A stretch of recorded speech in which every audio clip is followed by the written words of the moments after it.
नमस्कार मंडळी, आज मी आहे स्ट्रॉबेरीच्या नर्सरीमध्ये. बघाल तुम्ही मोकळ्या आकाशाखाली स्ट्रॉबेरीची नर्सरी केली जाते. आता मी आहे कुडाळ खोऱ्यामध्ये. वाई तालुक्यातही स्ट्रॉबेरीची नर्सरी केली जाते, त्याचबरोबर कुडाळ खोऱ्यातही. आणि या बेडवरती स्ट्रॉबेरीचे मदर प्लांट लावलेले आहेत आणि या मदर प्लांटची ग्रोथ खूप छानपैकी झालेली आहे. बघाल तुम्ही कसे हिरवेगार एकदम स्ट्रॉबेरीचे जे मदर प्लांट आहेत ते मदर प्लांट दिसत आहेत. आणि या मदर प्लांटनी बेबी प्लांटसाठी रनर टाकलेले आहेत. हे बघा, हे असे आहेत रनर आणि ह्या रनर पासून बेबी प्लांट तयार केले जातात. आणि हे रनर बघाल, हे बघा, याला ना अशा पांढऱ्या पांढऱ्या मुळ्या आहेत. ह्या मुळ्या आहेत ना या पिशवीमध्ये अशा चिटकवल्या की याच्यापासून बेबी प्लांट तयार होतं. म्हणजे या मुळ्या या मातीमध्ये 8 दिवसात खाली जातात आणि याच्यापासून बेबी प्लांट तयार होतं. आता हा रनर चिटकवायचा कसा हे मी तुम्हाला थोडक्यात दाखवते. माझ्या जवळ आहे बांबूची ही पातळवाली पिन. या पिना घरी तयार केल्या जातात बांबूपासून. आता हिला आपल्याला अशी ए आकारात तयार करायची आहे आणि अशी पिशवीमध्ये बघा कशी हा जो रनर आहे हा रनर इथे लॉक करायचा आहे. हा रनर लॉक केल्यानंतर 7 दिवसापर्यंत या मुळ्या मातीत जातात आणि रोप बेबी प्लांट तयार होतं.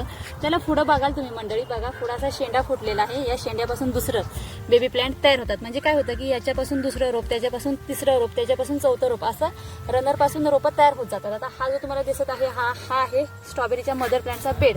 या बेडवरती या साईडला एक रोप, या साईडला एक रोप, अशा प्रकारे रोपं लावलेली आहेत. आणि दोन्ही साईडला बेबी प्लांट तयार करण्यासाठी या पिशव्या भरलेल्या आहेत मातीच्या. आणि या माती म्हणजे ही माती भरण्यासाठी लेबर करावे लागतात 300 रुपये हजेरीनं.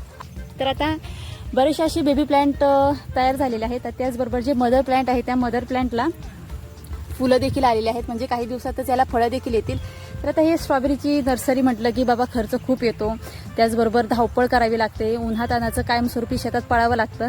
आणि कसं आहे की जो पर्जन्यछायेचा भाग आहे त्या भागामध्येच स्ट्रॉबेरीची नर्सरी केली जाते.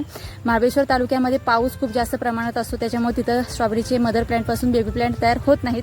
होतात मात्र तेही पॉली हाऊसमध्ये.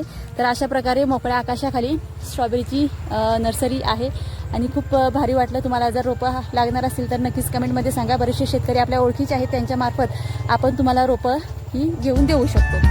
चला.